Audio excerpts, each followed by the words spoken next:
Hi,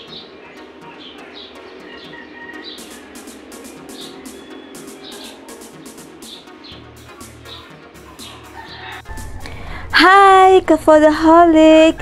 Welcome back to my channel. For today's video ay gagawa tayo ng chocolate steamed donut.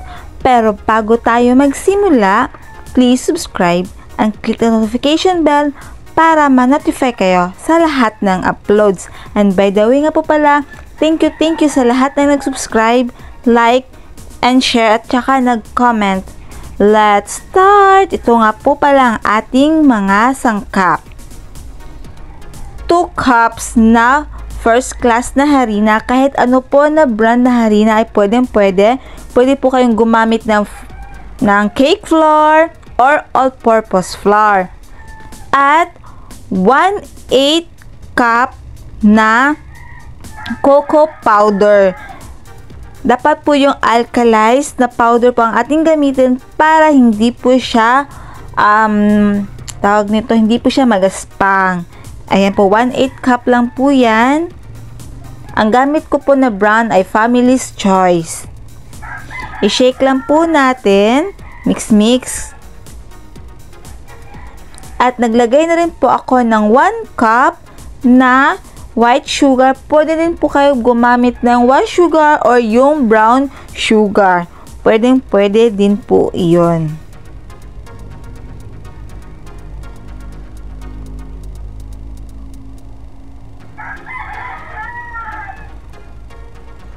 At maglalagay din po ako ng food color to enhance po ng color ng ating steamed chocolate donut. Konti lang po yung nilagay ko. At haluin nating mabuti.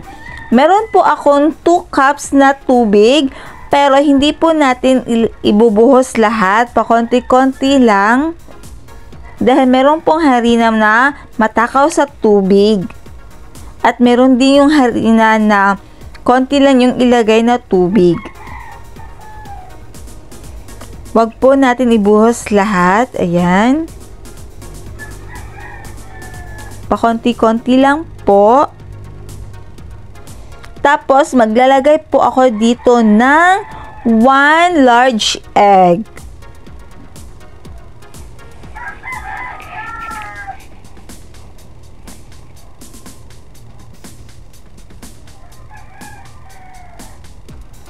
At meron din po ako na chocolate food color.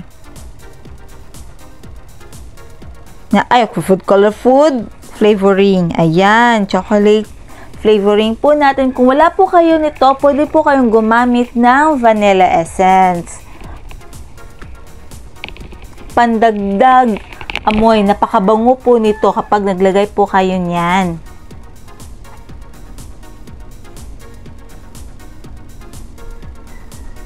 At saka po pala naglagay din po ako dito ng 1 tablespoon na mantika or yung cooking oil, kahit anong po na oil pwede. Tapos maglagay lang tayo ng pakunti-kunti hanggang makuha na natin ang tamang consistency ng ating butter.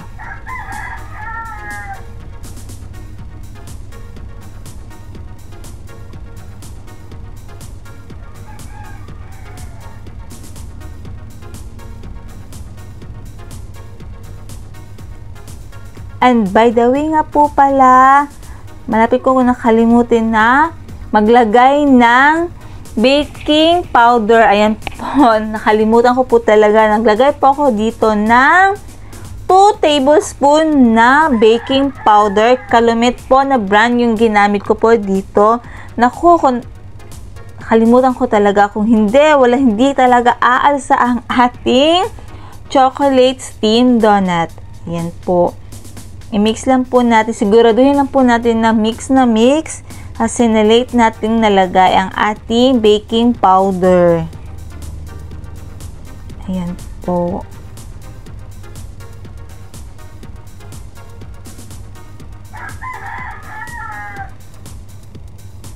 Tapos, isa-set aside na muna natin ito. At nagtuna po ako ng sugar glaze para sa ating coating sa ating steamed donut mamaya. Dito po na para didikit yung ating mga toppings. Ngayon naman, ipapakita ko po sa inyong molder na gagamitin ko.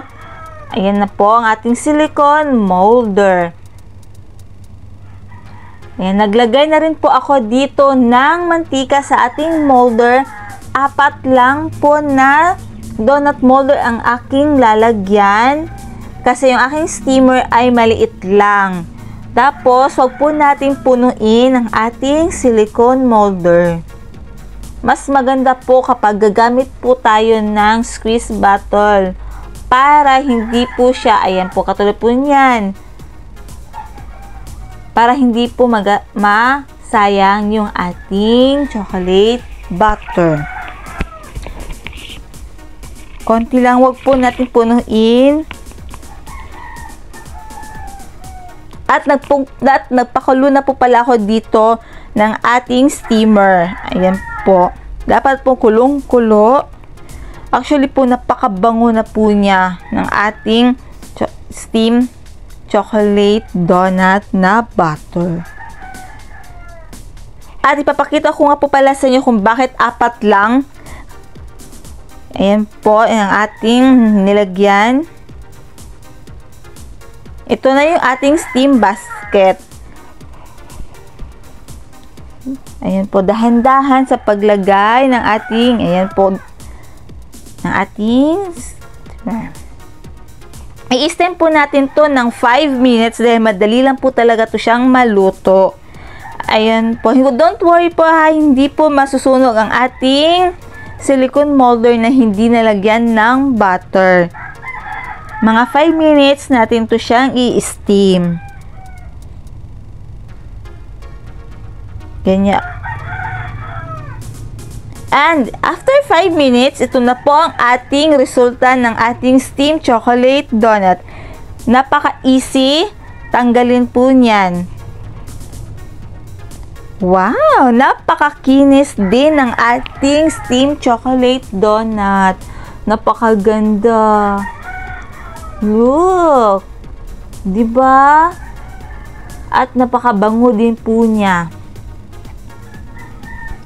Pwede nyo na po siya tanggalin kahit bagong haon pa sa tawag nito sa ating steamer. Ayan, pwede nyo na po siya tanggalin kaagad dahil hindi na po siya didikit.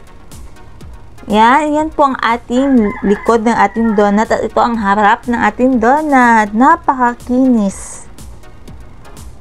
Napaka-perfect. Napakadali rin natin siyang gawin. Tapos, repeat the process lang hanggang maubos ang ating chocolates na butter. I-steam din po natin siya ng 5 minutes. At saka disclaimer nga po pala ha, naghugas po ako dito ng kamay. Again, naghugas po ako dito ng kamay. Pwede nyo po ito dagdag sa inyong paninda, lalo na sa mga kids sa school. Ayan, pwede. Naku, napakaganda at nakakatakam po siya. Napakabango at napakadali lang din pong gawin. Ayan po ang close-up look ng ating steam chocolate donut. At mamaya, ipapakita ko po sa inyo yung ating finished product na meron na pong toppings ng ating steam chocolate donut.